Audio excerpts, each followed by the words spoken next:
Sir Raj Bhavan पहुंचे थे, क्या पर्पस सुना? देखिए, पहली बात तो नए साल की शुरुआत का 2024 का, तो हम लोग 2024 के भी महामहिम को बधाई देना था, शुभकामना देना था, क्योंकि जिस दिन हम सब लोग आना चाह रहे थे 3 तारीख को, तो उस दिन यहाँ उपस्थित नहीं थे। तो फिर हम सब ने उस दिन जो हम लोगों ने महामहिम के नाम से पत्र भेजा था, तो हम लोग भेज दिए थे। लेकिन जब वो उसी दिन ये पत्र बता दिए थे कि 8 तारीख को लौटेंगे, उसके बाद आप सब लोगों से अब प्रत्यक्ष मिल पाएंगे।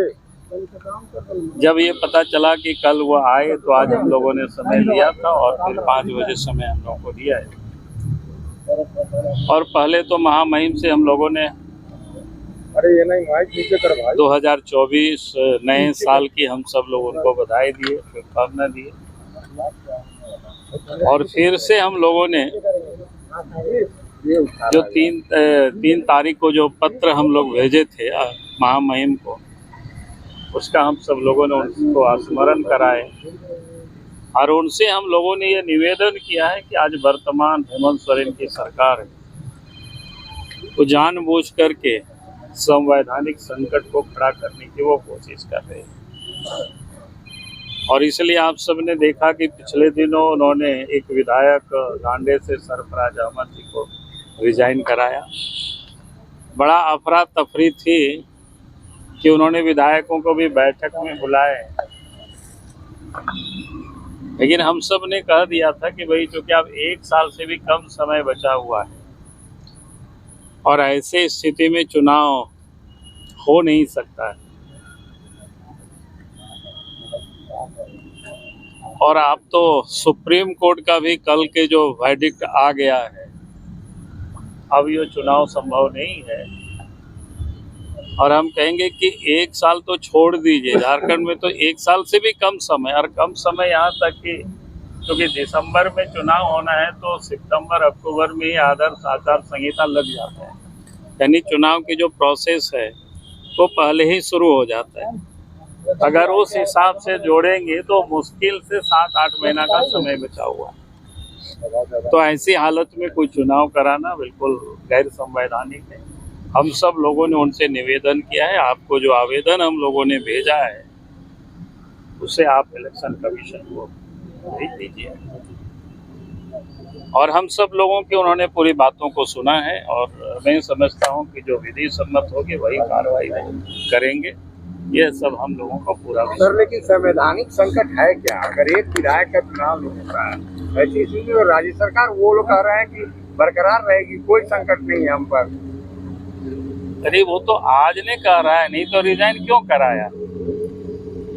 रिजाइन तो 2 ही स्थिति में होता है, या तो सरफराज अहमद जी के साथ पार्टी की कोई झगड़ा हो, तभी तो कोई दल छोड़ते हैं, और दल छोड़ते हैं तो फिर पद से वो रिजाइन करते हैं। तो उनके कोई झगड़ा भी नहीं है। दूसरे दिन आप सबने देखा कि जब 3 तारीख उनकी बैठक हुई थी, उस बैठक में सशरीर उपस्थित थे, जो मैंने आप ही सब लोगों का न्यूज को पढ़ा, तो व्यक्ति स्वस्थ है, बैठक में भी आते हैं। या फिर दूसरा स्थिति होता है, या देश छोड़ करके कहीं बाहर जाने वाला हो, बीमार हो गए हों कि आप बिल्कुल काम करने की वो स्थिति में नहीं है, तो वैसा भी नहीं है।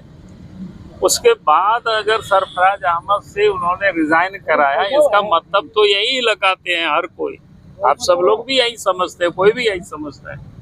शायद कोई नैनो विधायक को, और जैसे लालू यादव ने बेओर जेल जाने के पहले अपने पत्नी को बना दिया था सीएम, तो शायद हेमंत सोरेन भी कहीं ऐसा ही ना सोच रहा हो और गलती से कुछ इस प्रकार की कदम उठा, तो फिर वो बड़ा संवैधानिक संकट हो।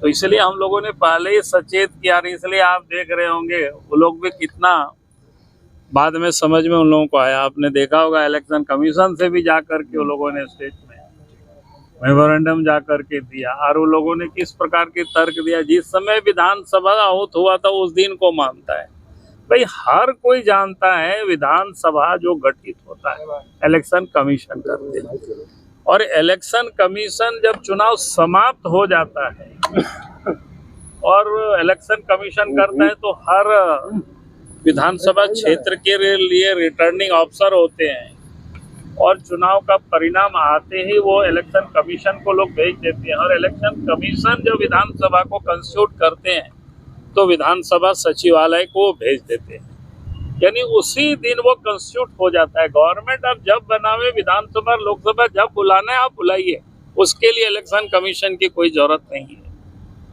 तो आप सरकार कब बनाए, आपने विधानसभा से कब आहूत किया, ये विषय नहीं है। विषय तो ये होता है कि विधानसभा कब कंस्टिट्यूट हुआ। इसलिए अगर आप सब लोग इलेक्शन कमीशन से पूछिए वो कब चुनाव कराएगी, उनके हिसाब से थोड़ा है कि वो आपकी सरकार नहीं बनी, आपकी सरकार बनने में देर हुआ, आपने विधानसभा को बुलाने में देर किया, उससे उनको कोई मतलब नहीं है। विधानसभा तो उसी दिन कंस्टिट्यूट हो गया जिस दिन इलेक्शन का यहाँ रिटर्निंग ऑफिसर ने रिजल्ट के बाद इलेक्शन कमीशन को नाम की सूची भेज दी और वहां से गठित करके उन्होंने विधानसभा को भेज देते हैं कि इस दल के कौन कौन प्रत्याशी चुनाव जीते हैं, कौन निर्दलीय है, सब कुछ वो भेज देते हैं। फिर उस आधार पर विधानसभा अध्यक्ष अपना अग्रतर कार्रवाई करते हैं, लेकिन विधानसभा तो उसी दिन कंस्टिट्यूट हो जाता है। तो लोगों को भ्रमित करने की, दबाव में लाने की कई कोशिशें चल रही है। और कल तो सुप्रीम कोर्ट का भी जो जजमेंट आया वो तो एकदम क्लियर कर दिया। और यहाँ तो हमने कहा कि 1 साल तो से भी बहुत ही कम है,